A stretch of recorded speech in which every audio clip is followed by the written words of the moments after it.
Welcome to my video podcast. I like to call it a blog. I put it on YouTube. Whatever you want to call it, this is it.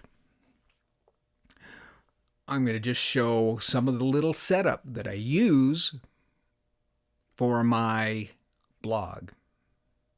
I have a blue screen behind me. I have a microphone. You see my hand? It's in the screen, the microphone. Let me come up a little further.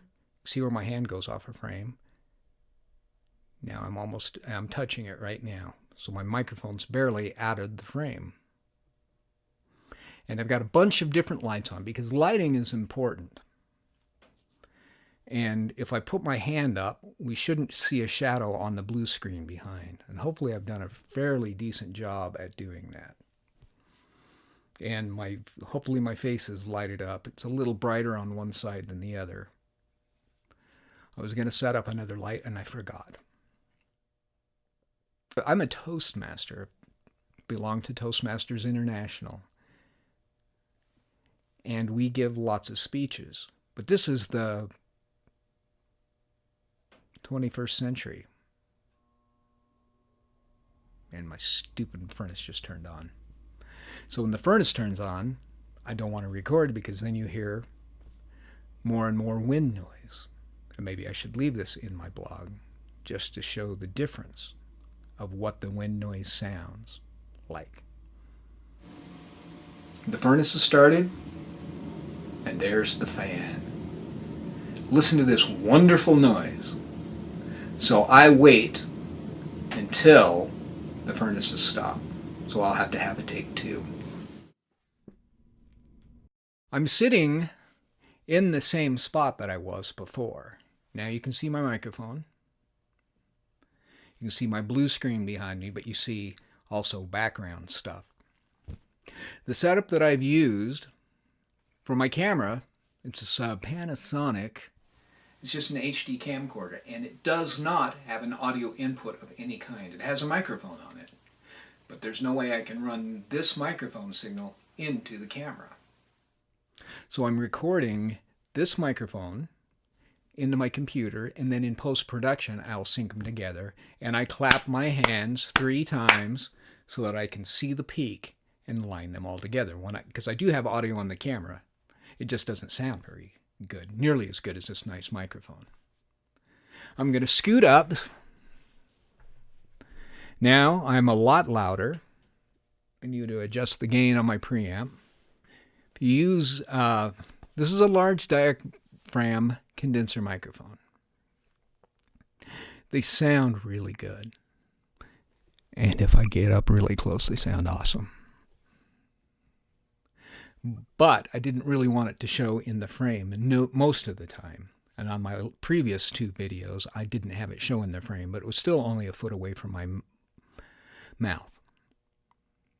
There's really 2 good choices, perhaps 3 good choices for doing a video interview like this. One is a large diaphragm condenser microphone, and if you get one with USB. You plug it right into your computer, or find one that's compatible with your phone. One important thing to remember to use is put up an outline to follow, because I tend to forget where I'm going. This speech, I am not.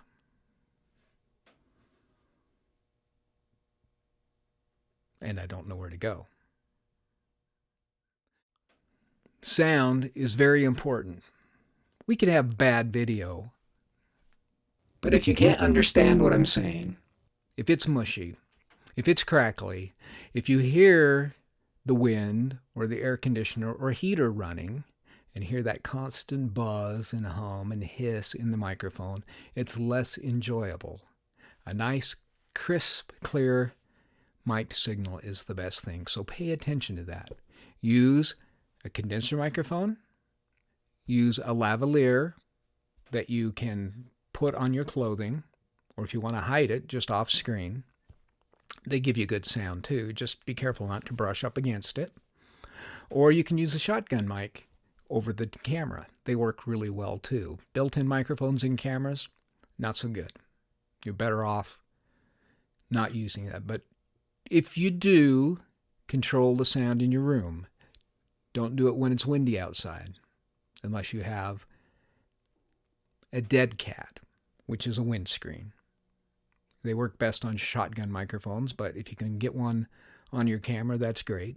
Or an external microphone. A boom pole above your speaker's head is great if you have somebody to run it for you.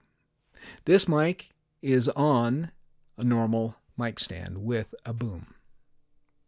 But it's just a stand. I don't have anyone carrying it for me. I'm doing this all myself. Lighting is important. You want to have enough light that you can see the person that you're videoing. One thing I learned by doing these podcasts is editing takes forever. If you can do it in one shot, it's great. The more edits I have to make, the longer it takes. And the time seems to be exponential. The more I make, if I do a 10-minute video and I have to make 20 edits, it's going to take me 3 or 4 hours to edit it. If I could do it all in one shot, it takes me 15 minutes. The big upshot here is we get better.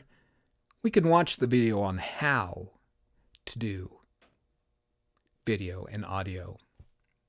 But if you really want to learn to do it, there's no substitute for actually doing it and experimenting and trying everything on your own. Then we have a device to help each other. My motto in life, in Toastmasters, and in my band is practice, practice, practice. The more we do it, the better we get.